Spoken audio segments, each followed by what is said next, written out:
Happy Monday, everybody. Hope everybody is doing well. I'm posting another video to help you with today's lesson. Your lesson was on page 558, numbers 11 through 29 odd. It is lesson 9-2, solving quadratic equations by graphing. Okay. If you have not read the lesson, please go back now and read the book. There are some things in there that are pretty important. But my little advice to you for graphing these is to not graph them by hand. We have access to the Desmos calculator, which is quicker, easier, and way more effective than graphing by hand.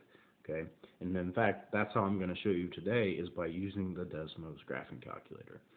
When graphing these quadratics, we will get a shape called a parabola, and we could get one of three different types of solutions. Okay, the first type is if that equation never crosses the x-axis. Remember, that's the points we're looking for, is where it crosses the x-axis. If it never crosses the x-axis, then your answer is no solution. If it crosses in 2 points, which will happen most of the time, you'll have two different solutions for your answer. And there's another case where the vertex of the parabola lies on the x-axis, and in which case you will have 1 point. So we are going to do examples 10, 11, 12, and 28 to kind of help you with today's lesson. With number 10, we have x squared plus 7x plus 14 equals 0. So if I go to the Desmos graphing calculator, I have it already set up for you. But if you put in equals 0, your graph goes away. You don't need that equals 0. So let's just take that out. And if we look, it never crosses the x-axis. It's pointing upwards and it's above it. So that means our answer here for number 10 is no solution. So I'm going to have a circle here with a line through it. Remember, that just means no solution. Let's take a look at number 11. We have x squared plus 2x minus 24. So I'm going to delete here. So x squared plus 2x minus 24. And look at what we have for our solutions. It crosses the axes twice. So if I just click on it, remember, if you click on that x-axis, it'll give you the points. So we have -6 for the x and 4 for the x. Those are our solutions. So we have two different solutions for number 11. My solutions are -6 and 4. And number 12, we're going to do the same exact thing. We're going to graph it just like before. We have x squared minus 16x plus 64. So minus 16x plus 64. And our vertex here is on the x-axis, so we only have one solution for this equation, and our solution is 8. It is that vertex point. Okay, so 10, 11, and 12, we saw all three different kinds of solutions. We had no solution, we had two solutions, and we had one solution. Okay, you can apply this method to every single question here, including 22 through 27. Those numbers don't change.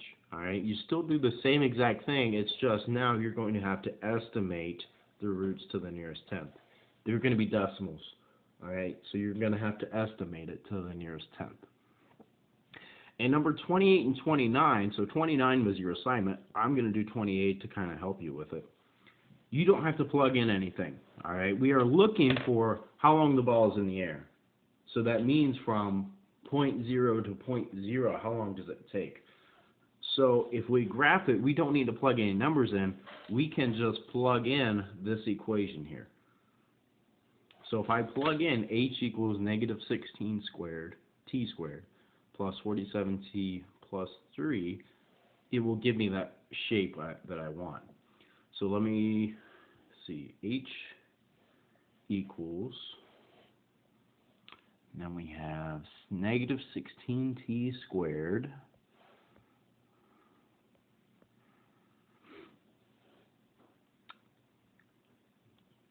plus 47t and plus 3.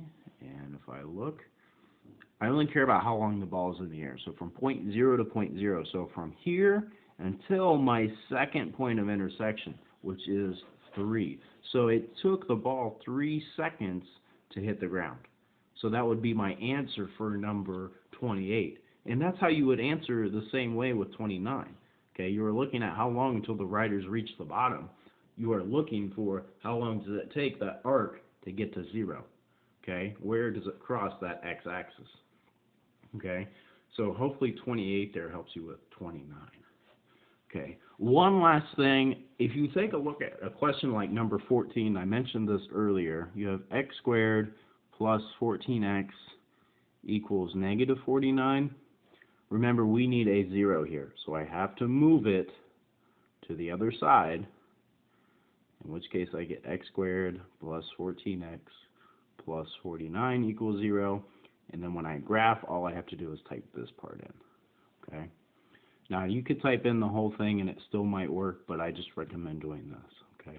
Hopefully that's helpful. Remember, if you have any questions, email me, and I will get back to you as soon as possible. Thanks.